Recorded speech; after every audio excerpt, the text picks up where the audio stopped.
ஆகமங்களிலே ஆண்டவரின் அநாதி கிருபையை நற்செய்தி பணியின் வெளிச்சத்தில் வேதத்தின் மிக முக்கியமான துணுக்குகளை வேதம் கூறுகிற போதனைகளாக அடிக்கோடிட்டு கண்டோம்.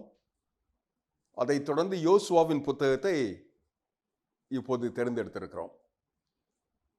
யோசுவாவின் வாக்குத்தத்தத்தை ஆண்டவர் மோசேயின் மூலமாக முன்பு தந்தார். இப்போது மோசேக்கு பின்பு ஆண்டவரே நேருக்கு வந்து மோசேயோடு இருந்தது போல உன்னோடு இருப்பேன் என்று வாக்கு தருகிறார். இப்போது 2ஆம் அதிகாரத்தில் இந்த சிந்தனைகளை நம்மோடு கூட சரித்திர புத்தகங்களின் வாயிலாக சினர்ஜி இந்தியா மிஷன் என்று அழைக்கப்படுகிற சினர்ஜி இந்தியா மிஷனரி இயக்கத்தின் சார்பாக நாங்கள் பகிர்ந்து கொள்கிறோம். அவைகளில் பேர் ஓகை கொள்கிறோம். எப்படி ஆண்டவர் அவருடைய திருத்திட்டத்தை இந்த பூமி எங்கும் இருக்கிற மனுக்குலத்திற்கு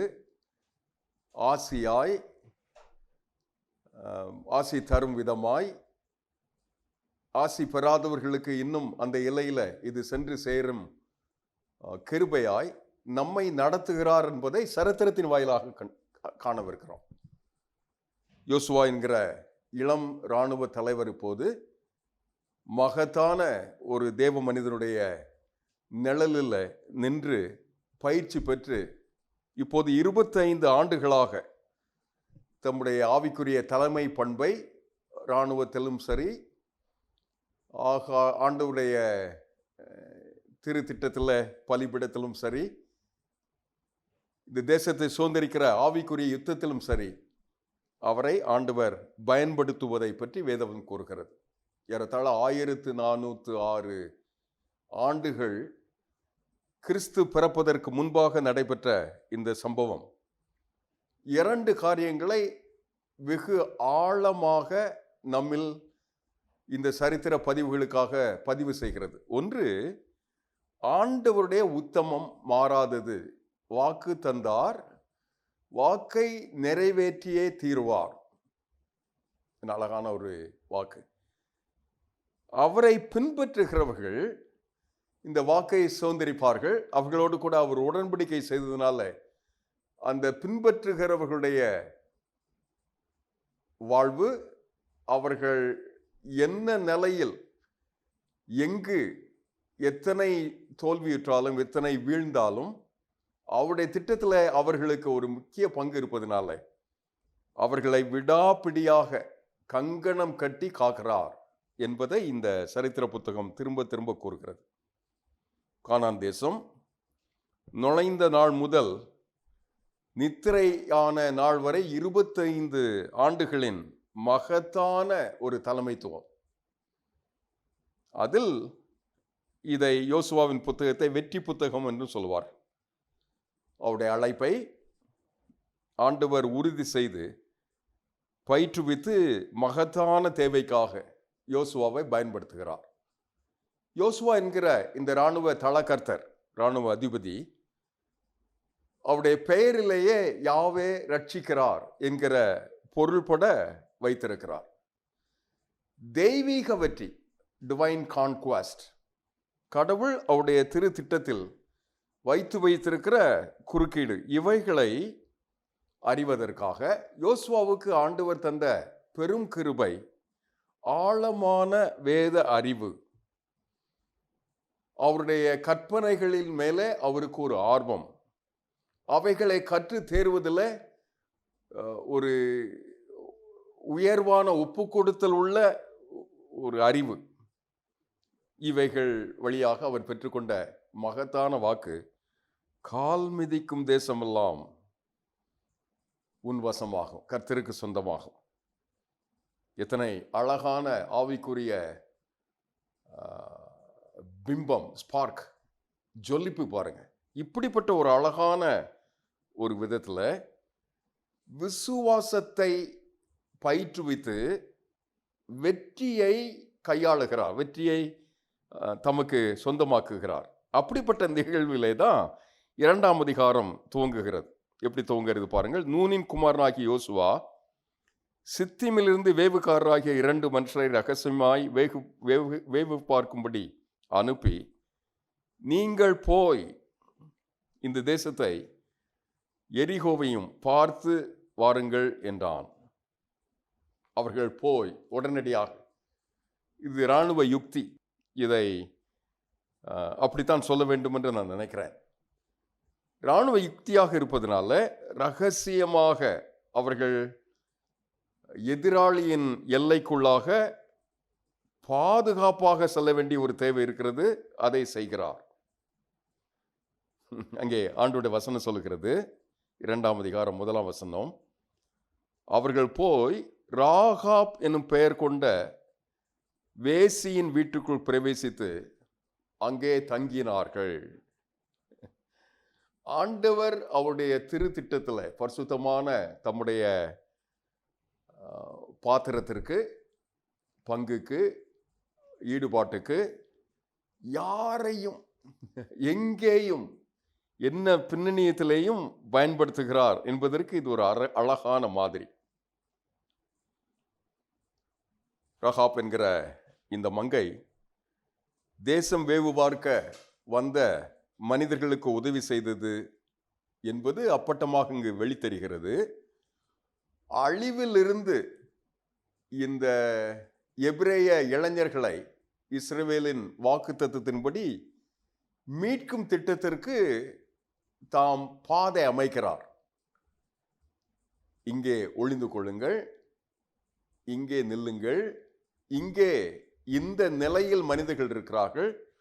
அவருடைய இதயம் வசனம் கூறுகிறது பாருங்க, உங்களுக்குள்ளாக நடக்கிற காரியங்களை நாங்கள் கேள்விப்படும் போது திகில் பிடித்திருக்கிறது என்று மட்டும் எங்களை குறித்து, எங்கள் தேசத்தை குறித்து, எரிகோவை குறித்து, எரிகோவின் மக்களை குறித்து, எரிகோவின் ராஜாவை குறித்து சொல்கிறார்.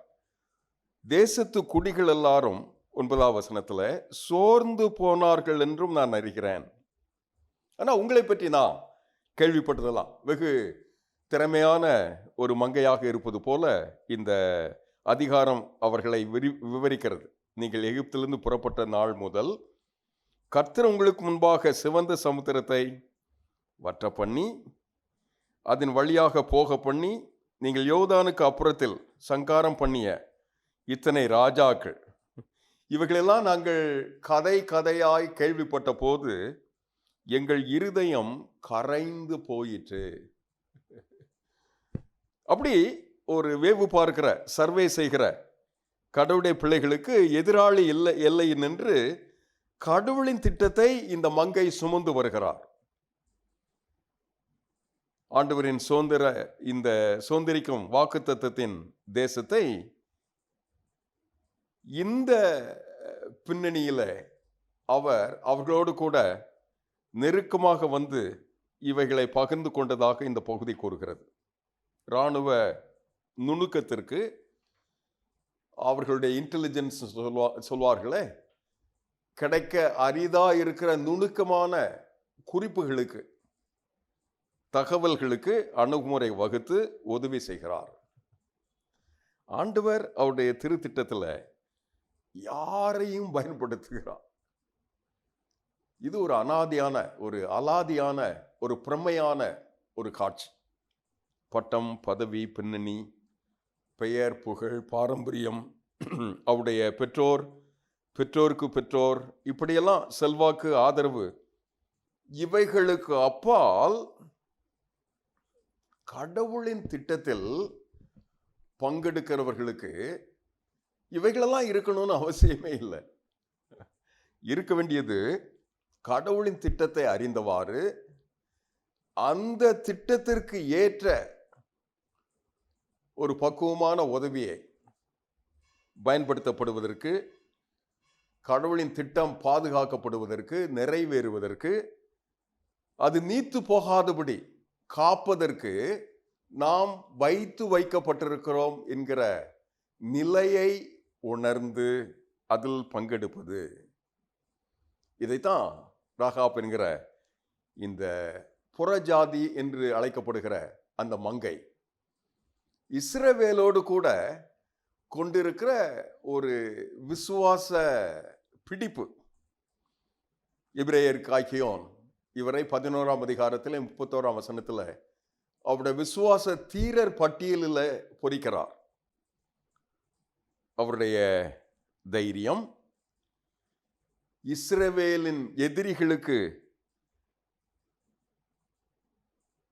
அவர்கள் வைத்திருந்த திட்டத்திற்கான காரியங்களில் மறைவு, பாதுகாப்பு, பின்பு வந்து இந்த தேசத்தை இஸ்ரவேலுக்கு இந்த யெகோவாவின் கடவுள் கொடுக்கும் போது தாங்களும் தங்கள் குடும்பமும் அந்த பேர் பாக்கியத்தில் பங்கெடுப்பதற்கான முன்னோடியான ஒரு திட்டத்தையும் அவர் வகுத்துக் கொள்கிறார்.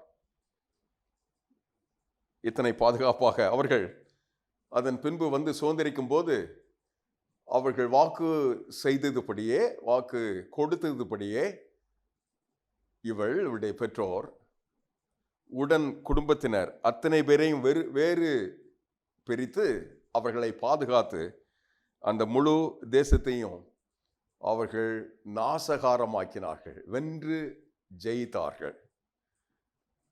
எத்தனை அழகான ஒரு பகுதியை இந்த வேதவசனம் கூறுகிறது.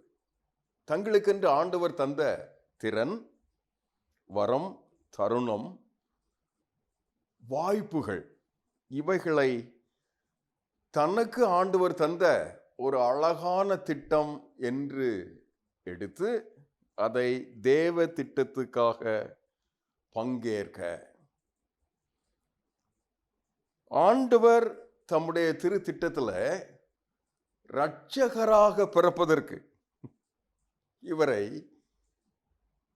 மத்தேயு என்பார் எழுதுகிற நற்செய்தி நூலில் ஜீனியாலஜின்னு சொல்லுவோமே, வம்ச வரலாறிலே பொறிக்கும் அளவிற்கு கடவுள் யூதர்களின் வழியாக தம்முடைய திட்டத்தை நிறைவேற்றுகிறார்.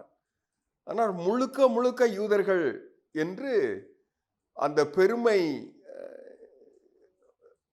பெருமையே மனதிலே கொண்டு வரக்கூடாது என்பதற்காகவோ புற ஜாதியார்களை அவர் ஒருங்கிணைத்து பிற இனங்களுக்குள்ளாக இல்லை தொடர்ந்து இருக்கிற இந்த சரித்திர புத்தகங்கள் அப்படி ஏராளமான மகத்தான மனிதர்களை நம்முடைய இரட்சகரின் வம்சத்தில் குறிக்கிறது. அதில் மிக முக்கியமான எல்லையில் ராகாப் என்கிற இந்த பெண்மணியும் வந்து இணைந்து கொள்கிறார். இவரின் வாயிலாக கடவுள் தம்முடைய திட்டத்தை இந்த பூமிக்கு தருவதற்காக விருந்தோம்பல், இரக்கம், விசுவாசம், பொறுமை, மனம் திரும்புவதற்கு ஒரு இணக்கம், தேவ திட்டத்திற்கு இணங்கி வாழ்வை பணயம் வைத்து இந்த பாதுகாப்பை கடவுளின் பிள்ளைகளுக்கு தருவது, துணிச்சலாக கடவுளின் திட்டம் என்று அறிந்து அதற்கு கீழ்ப்படிவது, இவைகளுக்கு அடையாளமாய் அவர் அந்த பூமியிலே வாழ்ந்தது என்று புதிய ஏற்பாடு இவரை விளக்கம் கூறுகிறது.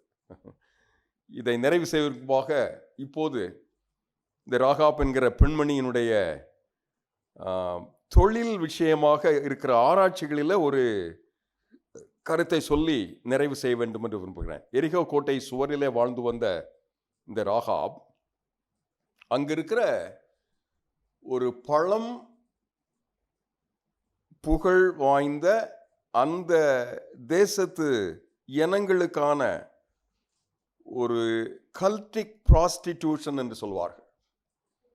கோயில்களில், தேவதைகளில், இன்றைக்கும் நம்முடைய ஊர்களில், தெருக்களிலெல்லாம் நடைபெறுகிற இதை போன்ற ஒரு எல்கைகளில் ஒரு சத்திரம் போல வைத்து என்று சொல்வார்கள். இன்றைக்கு பெரிய பெரிய தங்கும் விடுதிகளை என்று அழைக்கிறார்கள். இவள் அதில் இன்கீப்பர் என்று இதை ஆராய்ச்சி செய்கிற கடவுளுடைய பிள்ளைகள் சொல்கிறார்கள். இந்த பெரும் தங்கும் விடுதியில அந்த மத நம்பிக்கையை கொண்டிருந்த விக்கிரக வணக்கத்தார் அந்த விக்கிரகங்களை வணங்குகின்ற விதங்களாக ஒரு உபச்சாரம் என்கிற சடங்கையும் செய்வதற்கு ஒருவேளை இந்த கட்டடங்களில் அனுமதி இருந்ததுனால இவர் இப்படி ஒரு பெயரை பெற்றிருக்க கூடும் என்றும் கூறுகிறார்கள். ஜோசபஸ் என்கிற வேதத்தை ஆழமாய் விசுவாசிக்கிற ஒரு அழகான இலக்கிய முனிவர், திருச்சபையின் முன்னோடி தலைவர்.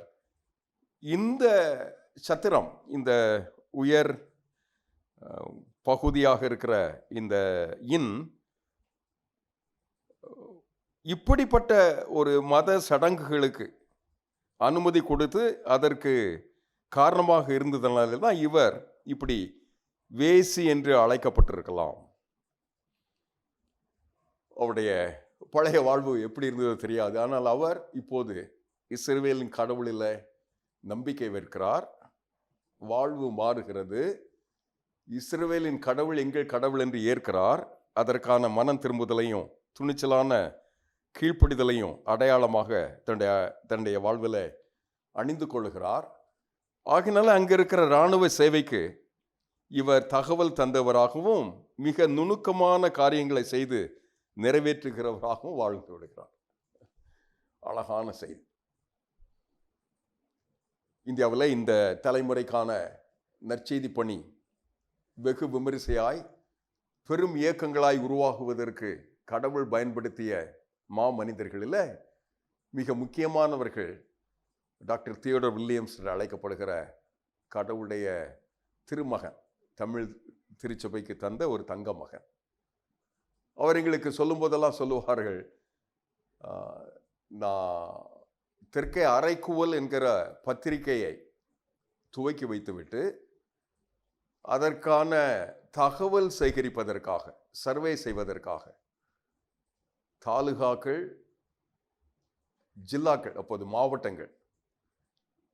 மாவட்டங்களுக்கு அப்பால் மாநிலங்கள், சராசரி மனிதர்கள் எங்கெல்லாம் எவ்வளவு பேர் கிறிஸ்தவர்களாக சபைகளாக இருக்கிறது என்று நாங்கள் தகவல் சேகரித்து அந்த தகவல்களை ஜபத்துக்காக தென்னகத்தில் இப்படிப்பட்ட ஒரு பாரத்தோடு கூட இந்த தேசத்துக்காக அக்கறையோடு கூட இருந்த மனிதர்களுக்கு கண்ணீரின் ஜபத்துக்காக சேகரித்து அனுப்புவதற்காகத்தான் இந்த பத்திரிகையை வெளியிட ஆரம்பித்தோம் என்று சொன்னார்.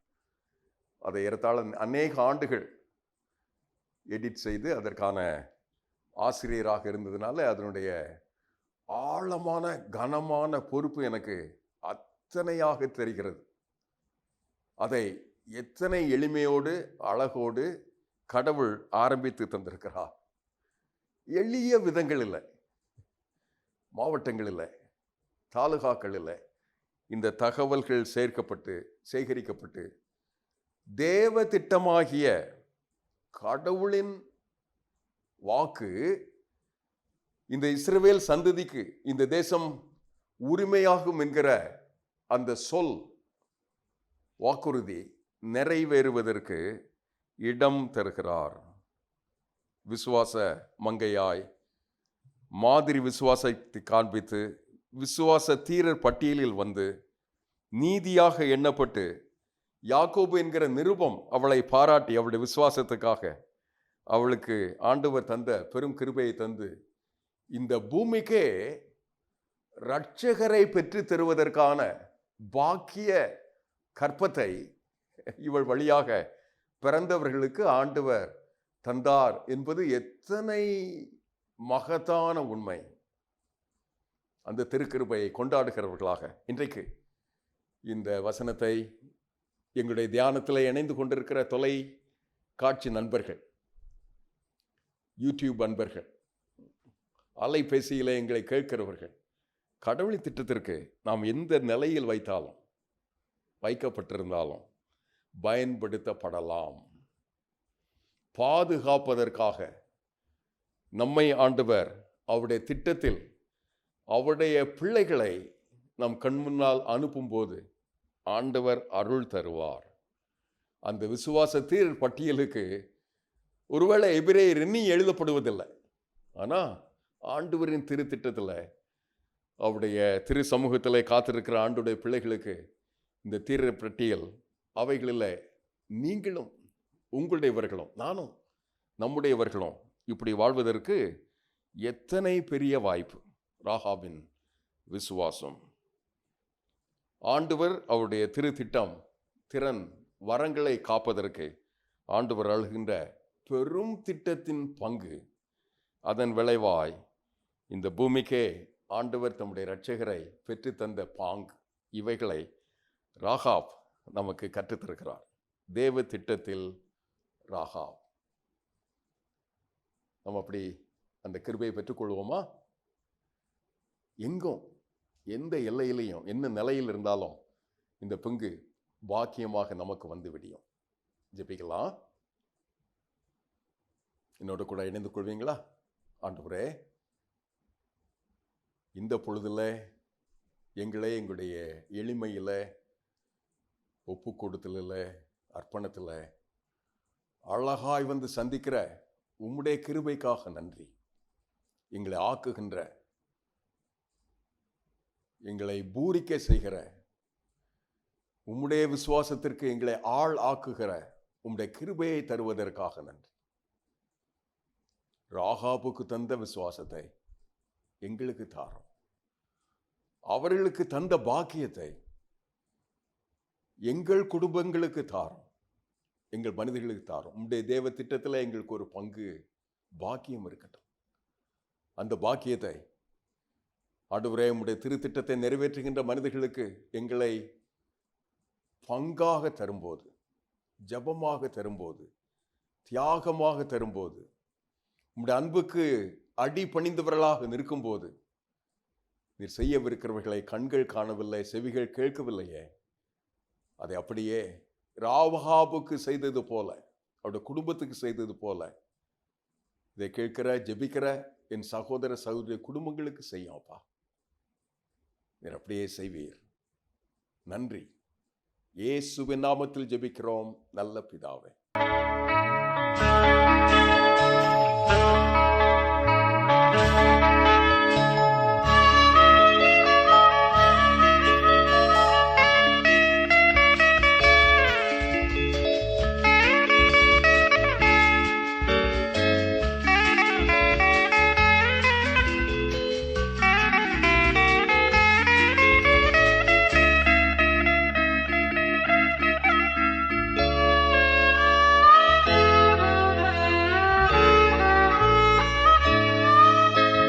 காலம் வேகமாய் ஓடுதே, கருத்தில்லாமல் வாழ்ந்தே, கண்ணும் கருத்துமாய் வாழ்ந்திட உதவி செய்யும் தேவா, எனக்கு உணர்வு தாரும் தேவா. உதவி செய்யும் தேவா, எனக்கு உணர்வு தாரும் தேவா. காலம் வேகமாய் ஓடுதே,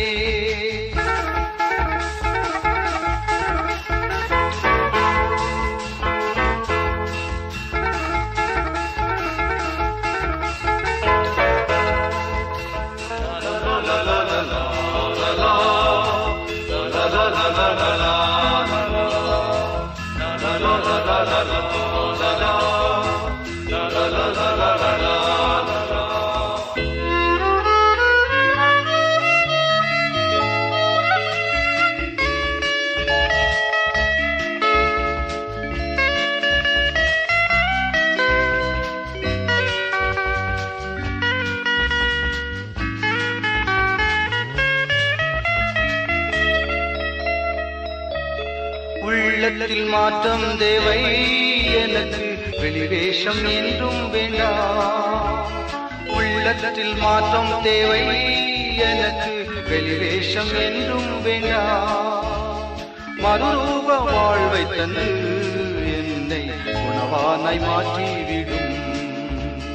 மறுரூப வாழ்வை தந்து என்னை உணவானாய் மாற்றிவிடும். காலம் வேகமாய் ஓடுதே,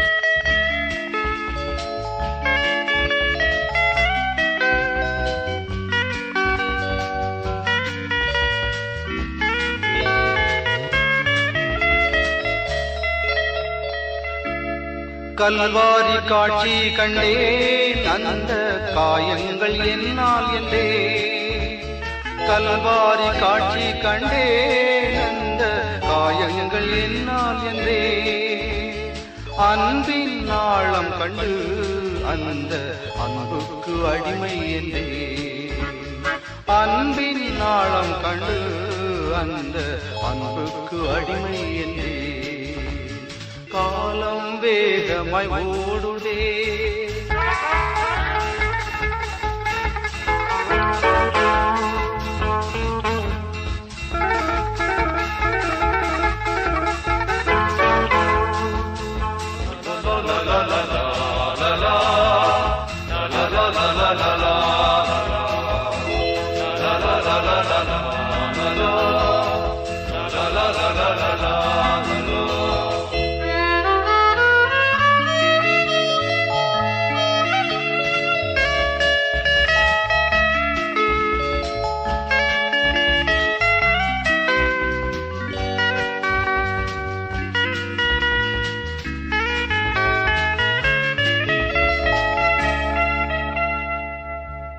கண்ணீருடன் ஜெபிக்க எனக்கு ஜெபத்தின் ஆவி தரும் கண்ணீருடன் ஜெபிக்க எனக்கு ஜெபத்தின் ஆவி தரும் கிருபையின் காலம் இப்போதும் இயேசுவே அருள் கூர்ந்து எம்மை எழுப்பும் கிருபையின் காலம் இப்போதும் இயேசுவே அருள் கூர்ந்து எம்மை எழுப்பும் காலம் வேகமாய் ஓடுதே கருத்தில்லாமல் வாழ்கின்றே கண்ணும் கருத்துமாய் வாழ்ந்திட உதவி செய்யும் தேவா எனக்கு உணர்வு தாரும் தேவா உதவி செய்யும் தேவா எனக்கு உணர்வு தாரும் தேவா காலம் வேகமாய்